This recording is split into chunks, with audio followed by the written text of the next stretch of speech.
মোৰ ভাইটি ভণ্টিসকল সকলোকে অসমীয়া ডিজিটেল ইউটিউব চেনেলটোলৈ স্বাগতম জনাইছো।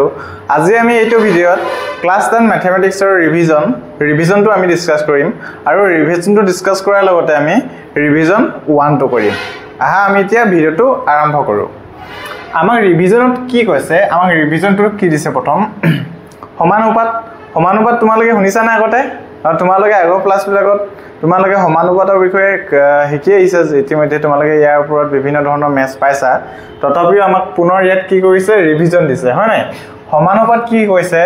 সমানুপাত হৈছে দুটা অনুপাতৰ সমতা বা তুলনা।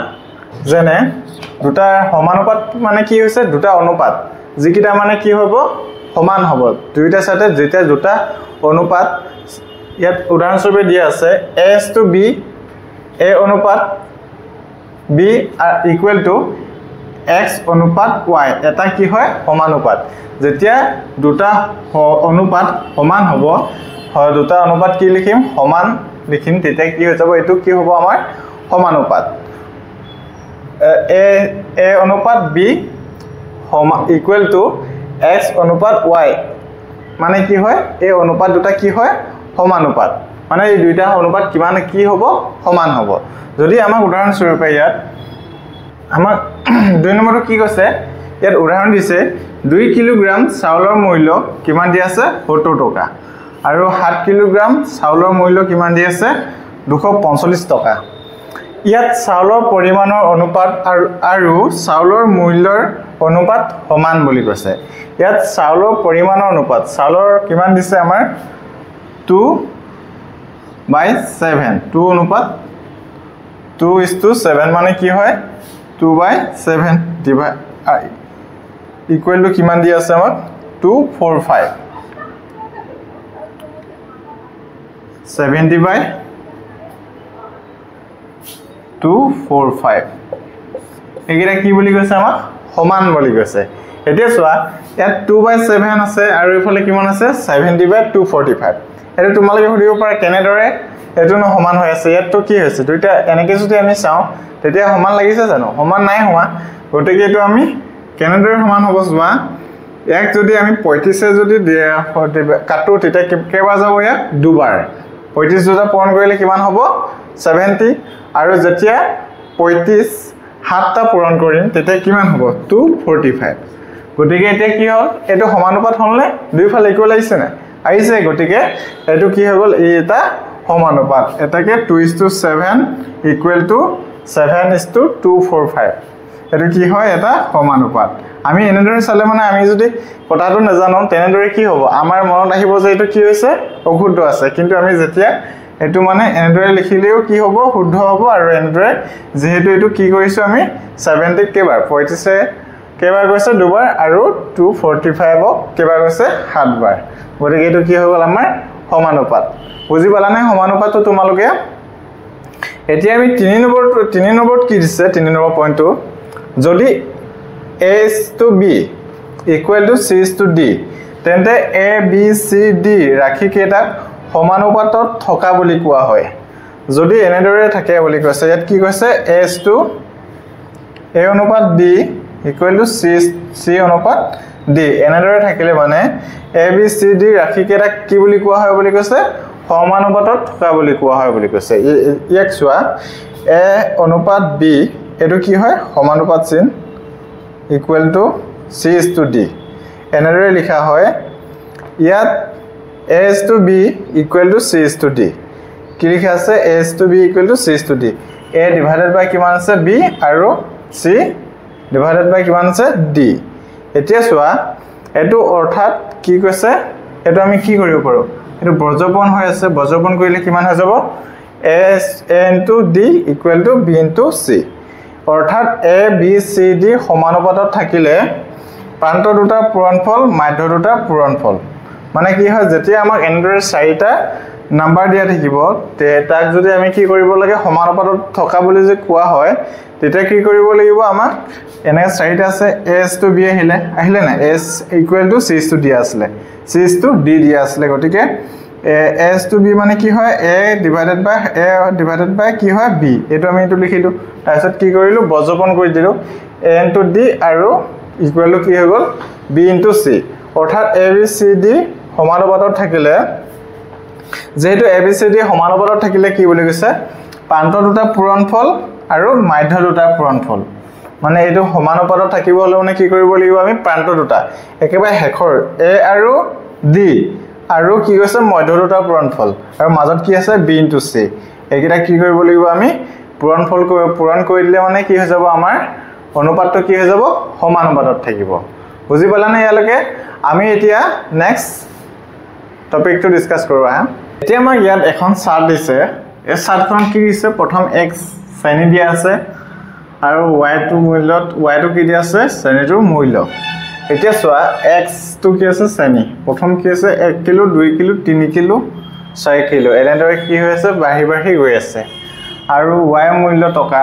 আৰু y মূল্যটো কি আছে প্ৰথম আছিল 44 ৰ পিছত কিমান আহিলে 88 এটো কি আছে y মূল্যটো কি হৈছে শ্ৰেণীটো কিলোগ্ৰামটো বঢ়াৰ লগে লগে কি হৈছে x টো বঢ়াৰ লগে লগে y টো কি হৈ গৈছে বাঢ়ি গৈ আছে গতিকে এটো যদি আমাৰ কিমানকে এটো 1 2 3 ক্ৰমান্বয়ে বাঢ়ি গৈ আছে আৰু ইয়াত কিমান আছে 44 আৰু ইয়াত কিমান আছে 88 এটো কি হ'ব কেনেদৰে পাই আছে আমি 44 আছিল 44 প্ৰথম 1 ইনটু 44 কিমান হৈ গ'ল 44 আহিলে তাৰ পিছত কিমানকে পাইছে এটো 2 ইনটু 44 কিমান হৈ যাব 88 আহিলে তাৰ পিছত নেক্সট 3 কিলো আহিলে 3 কিলোত কিমান হ'ব 3 ইনটু 44 কিমান হ'ব 4 গুণ 12 3 গুণ 12 132 এনেদৰে কি হৈ আছে ই বাঢ়ি গৈ আছে যেতিয়া x বঢ়াৰ লগে লগে y টো বাঢ়ি যায় তেতিয়া আমি এক ক'ব পাৰো যে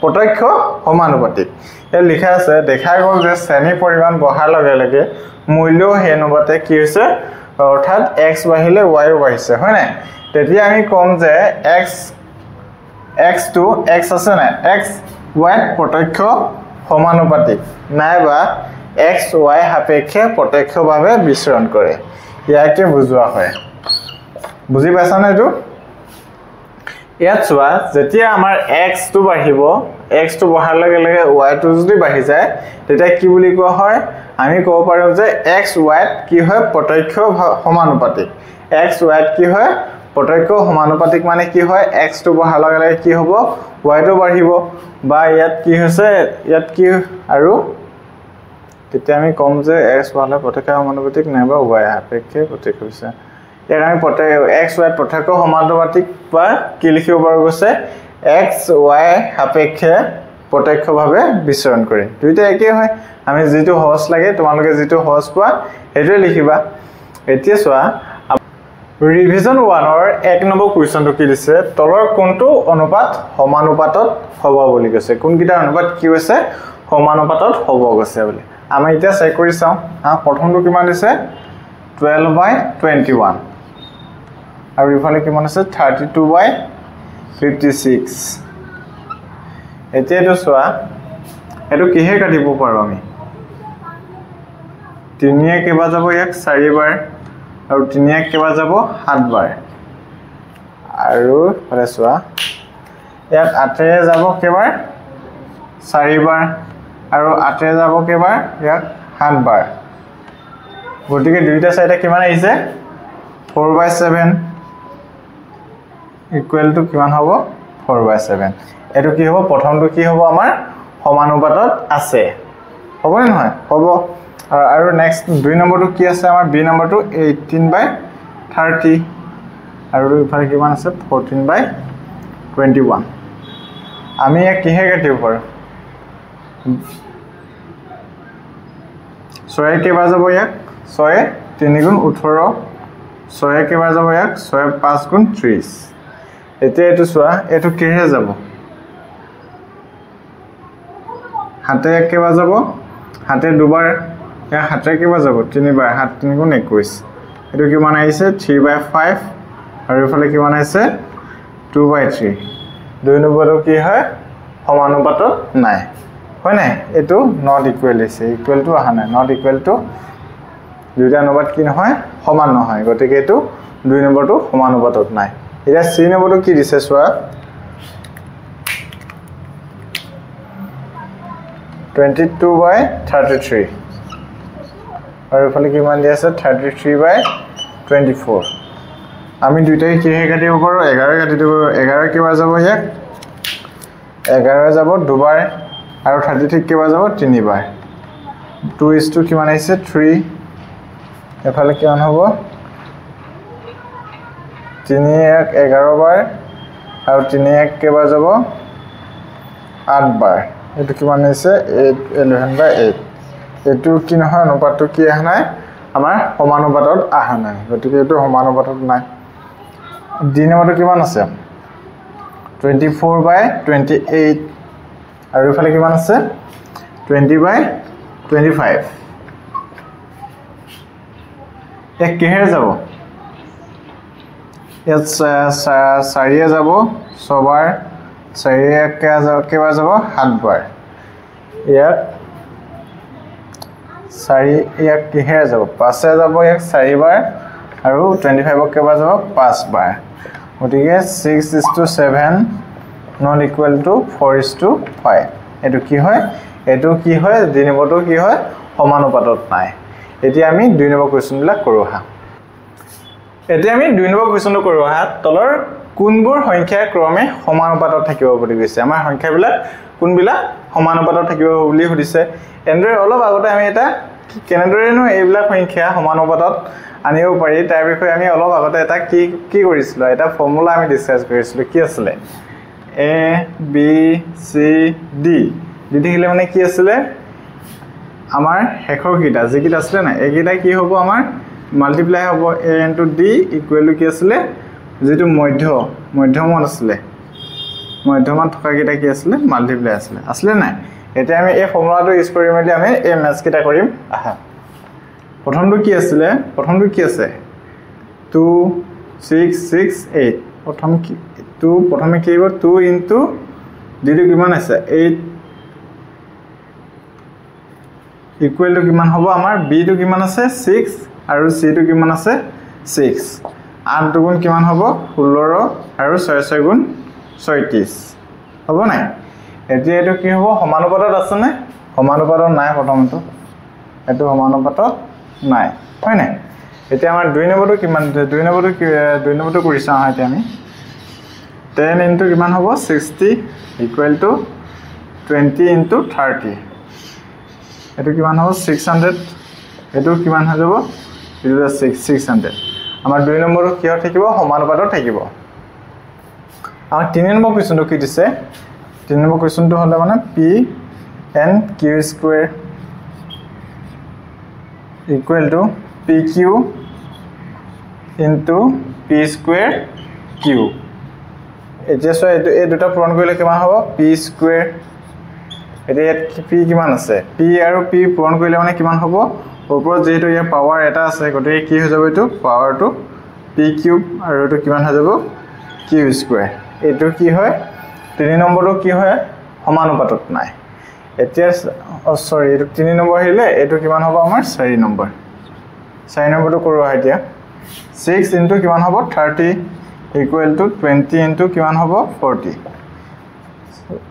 6 3 গুণ কিমান হ'ব 18 এটো হৈ গ'ল 180 আৰু 4 গুণ 8 এটো হৈ গ'ল 80 আমাৰ 4 নম্বৰটো কি নহয় সমানুপাতত নাই এতিয়া আমি অনলি এটাই সমানুপাতত আছে কোনটো আছে 2 নম্বৰটো এতিয়া আমি 3 নম্বৰ কোৱেশ্চনটো কৰো আহা কোৱেশ্চনটো কি দিছে আমাৰ কালিতে পুৰুৱা বুলি কৈছে বৃত্তৰ কালি a ইকুৱেল টু কিমান দি আছে পাই r স্কয়াৰ যদি a বাঢ়ে তেন্তে r কি হ'ব হদিছে যদি r কমে তেন্তে a টো কিমান হ'ব কি হ'ব হেতু হদিছে এতিয়া চোৱা আমি বৃত্ত দুটা লৈছো এই দুটা বৃত্ত ললো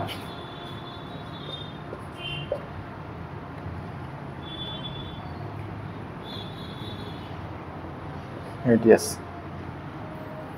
এটা সোয়া আমি এটো এটা সৰু বৃত্তটো লৈছো সৰু বৃত্তটো যদি লওঁ ইয়াৰ ৰেডিয়াস আমি ইয়াৰ এই দুটা বৃত্ত কি কৰিছো কম্পেয়াৰ কৰিছা হাসুন এতিয়া ইয়াৰ বৃত্তটো এটো বৃত্ত সৰু এটো বৃত্ত কি হয় ডাঙৰ যদি এই বৃত্তটো সৰু হয় তন্তে ইয়াৰ ৰেডিয়াসটো ইয়াৰ ৰেডিয়াছটো চাওঁ আৰু বৃত্ত ডাঙৰ বৃত্তটোতকৈ চোৱা এতিয়া সৰু বৃত্তটোতকৈ ডাঙৰ বৃত্তটো কি হয় ৰেডিয়াছটো বেছি হয় ডাঙৰ দীঘল হয় নে নহয় হয় বাঢ়িছে মানে যেতিয়া সৰু কি কয় এৰিয়াটো বাঢ়িব মানে কি হয় যেতিয়া কি কয় বৃত্তটো যিমানে ডাঙৰ হৈ যাব মানে যিমানে ডাঙৰ এৰিয়াটো যিমানে ডাঙৰ হৈ যাব সিমানে কি হ'ব ইয়াৰ ৰেডিয়াছটো কি হৈ যাব বাঢ়িব গতিকে আমাক কি কৈছিলে যদি এ যদি বাঢ়ে এৰিয়াটো যদি বাঢ়ে তেন্তে r টো কি হ'ব বাঢ়িব হয় নে নহয় বাঢ়িব যদি r টো যদি কমে তেন্তে এৰিয়াটো কি হ'ব কমিব নে বাঢ়িব যদি r টো যদি কম হয় তেতিয়া কি হ'ব এৰিয়াটো কি হ'ব কমিব হয় নে নহয়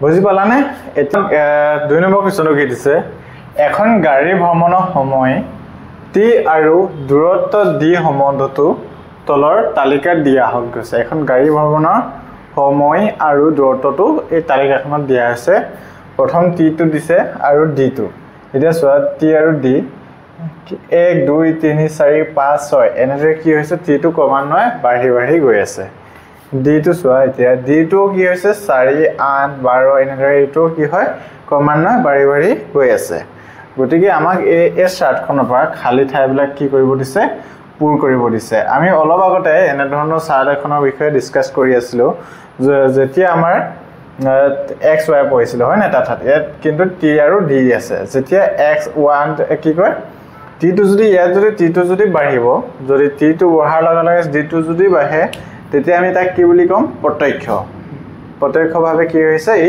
বাঢ়িছে যদি আমাৰ t টো যদি কি হৈছে বাঢ়ি গৈছে আৰু d টো যদি বাঢ়া নাই বা কমি গৈছে তেতিয়া কি হ'ব হেতু কি আছে বিপৰীতভাৱে যদি t টো যদি বাঢ়ি গৈছে আৰু d টো যদি বাঢ়া নাই t টো বাঢ়োতে d টো যদি কমি গৈ আছে তেতিয়া তাক কি বুলি কোৱা হয় ব্যস্তানুপাতিক বা বিপৰীতভাৱে বিচৰণ কৰে এতিয়া আমি কি কৰিব লাগিব t আৰু d এ ড্যাশ ভাৱে বিচৰণ কৰে বুলি কৈছে এতিয়া চোৱা 1 2 3 4 5 6 ইয়াত কি হৈছে 4 8 12 16 20 এনেদৰে t টো বাঢ়োতে আমাৰ d টো বাঢ়ি গৈ আছে নাই বাঢ়িছে গতিকে এটো কি ভাৱে বিচৰণ কৰিব এটো প্ৰত্যক্ষভাৱে বিচৰণ কৰিব এটো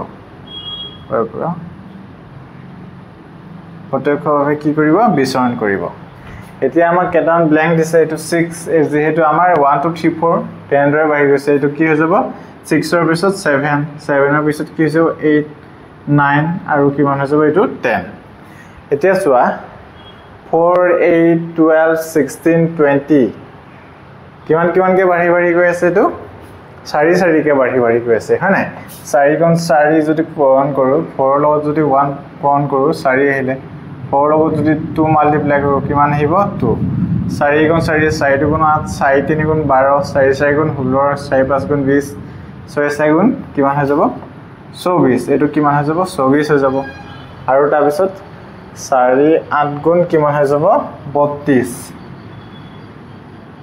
আৰু 4 10 গুণ কিমান হৈ যাব এটো 40 আমি তো এটো একেবাৰে ইজি হয় তোমালোকে নেদৰেও কৰিব পৰা বা তোমালোকে ক্ৰমটো কিমান কে বাঢ়িছে 4 কে বাঢ়িছে ইয়াত কিমান আছে 20 লগত 4 যোগ কৰিলে কিমান হৈ যাব 24 হ'ব 10 ৰো কৰিব পাৰো আৰু ইয়াত 28 আছে 28 ৰ লগত যদি 4 প্লাস কৰো কিমান হ'ব 32 10 ৰো কৰিব পাৰা তোমালোকে জেনেৰেটৰ সহজ পোৱা 10 ৰো কৰিব পাৰা এটো আমি ভেৰাইটিজ মেথডত কৰিব পাৰো এটো কাৰণ একেবাৰে সহজ কোৱেশ্চন হয় না নহয় যদি t = 6 হলে মানে d = কিমান হ'ব 24